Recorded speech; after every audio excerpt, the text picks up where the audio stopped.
이번엔 비트코인 얘기로 넘어가겠습니다. 비트코인 사고 소식 전해드릴게요. 지난주 금요일 저녁 7시에 벌어진 일이었는데요. 국내 2위 암호화폐 거래소 빗썸이 이벤트 당첨금으로 62만 원을 주려다가 비트코인 62만 개가 잘못 지급되는 사고가 있었습니다.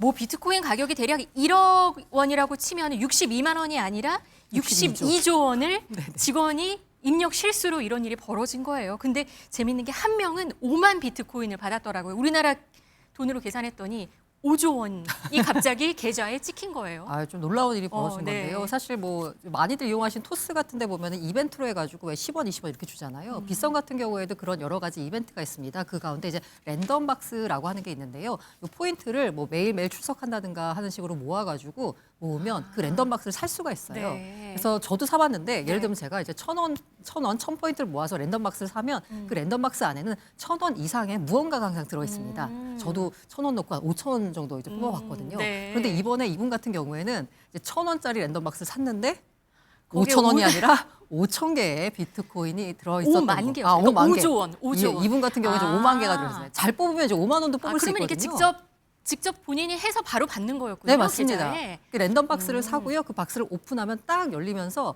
저는 뭐 2,000원, 5,000원 당첨이었는데 이분 같은 경우는 딱 열렸더니 5조 5만 원? 개의 비트코인 이렇게 들어있었던 거죠. 대단하네요. 네. 이러면서 지급이 된 200여 명이 있는데 200여 명의 지급이 그렇죠. 됐는데 249명이었더라고요. 보니까. 이분들 가운데서 이제 사실 이렇게 들어오면 패턴이 두 가지가 있습니다. 이거 뭔가 문제 생긴 거 아니야? 하면서 아무것도 안 하시는 분들이 있고요. 네. 아니면 뭐지? 공돈이 생겼네? 아하. 라고 하면서 바로 매도하시는 분들이 있습니다. 실제로 그랬어요. 네. 그래서 이 비트코인 벼락을 맞은 249명 중에서 80명이 실제로 비트코인을 바로 팔았다고 해요. 80명. 네, 맞습니다. 그래서 그래서 이제 판 네. 분들 같은 경우에는 갑자기 내 그 뭐 지갑에 비트코인이 들어왔으니까 이게 뭔가 싶어서 이게 현금화가 되나 아마 궁금하셨을 것 같아요. 네. 그래서 이제 80분이 팔았고 이분들이 갑자기 시장에다가 물량을 쏟아내니까 빗썸에서만 비트코인 가격이 한때 8,100만 원 선까지 떨어지기도 했습니다. 네, 그러니까 80명이 바로 매도를 하다 보니까 우르르 그냥 물량이 쏟아지니까 지금 맞습니다. 그렇게 된 거죠. 네. 16% 정도 폭락을 갑자기 했다고 하더라고요. 이게 이 가격이요. 네. 사실 빗썸에서만 나타난 가격이고요. 네. 글로벌 시세에선 전혀 영향이 없었습니다. 그러니까 이제 이 가상자산 거래소라는 거는 거래소마다 하나의 독립된 시장인 거죠. 그러니까 네. 빗썸은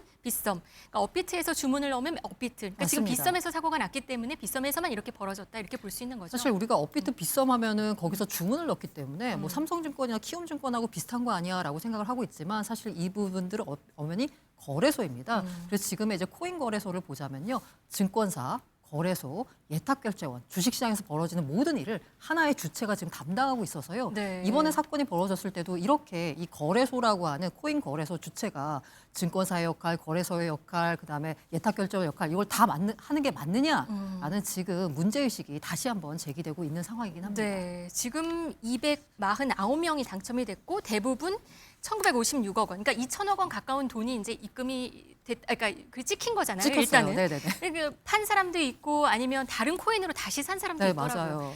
회수를 아직 못한 게 있대요. 그래도 대부분은 회수를 했다고 하는데 회수를 못했어요. 그럼 만약에 안 해도 되는 건가? 안 돌려줄게 이러면 어떻게 되는 건가요? 일단 125개 정도를 회수를 못한 걸로 알려져 있고요. 이거 관련돼 가지고는 요게 앞서서 이제 어떤 그 이제 고객 법원 이제 판례를 보자면요. 네. 어떤 사람이 자기 지갑에다가 코인을 보내야 되는데 자기 지갑이 아니라 다른 사람 지갑에다 코인을 200개를 보내버린 거예요. 비트코인을. 네. 물론 그때는 18년이니까 지금보다는 훨씬 더 가격이 좀 낮았겠지만 그래서 이 A라는 사람이 그 코인을 받은 B라는 사람한테 내 코인 도로 돌려줘라라고 했어요. 근데 이 B는 뭐 어차피 내가 받은 거잖아라고 하면서 이분은 이미 다 팔아버린 거예요. 그래서 이제 A라는 분이 이제 소송을 제기를 했습니다. 횡령혐의 등으로. 그런데 이 경우에는 지금 어떻게 되냐면 A라는 사람이 B라는 사람한테 비트코인을 전송한 거잖아요.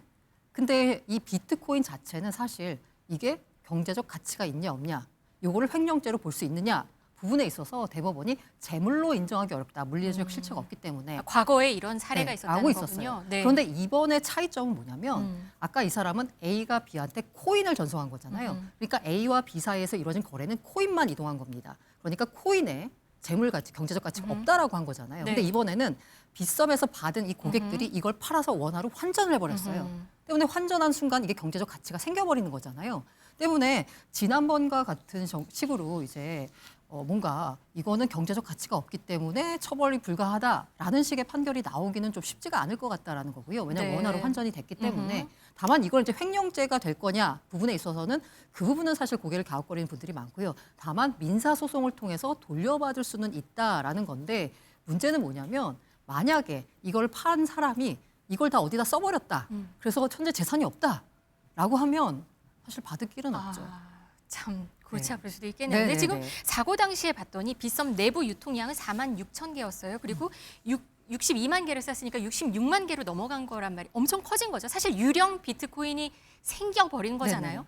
이건 좀 이 디지털 세계에서 이래도 되는 거예요. 이거 좀 네. 문제가 있어 보입니다. 일단 유령 비트코인이 생겼는데요. 그래서 아니 2,100만 개 중에 62만 개가 바로 이게 말이 되나라고 하는데 이 62만 개의 비트코인은요. 이거 온체인 거래라고 하거든요. 블록체인 상에서 이동할 수 없는 그냥 빗썸 안에서 장부상에서만 생긴 겁니다.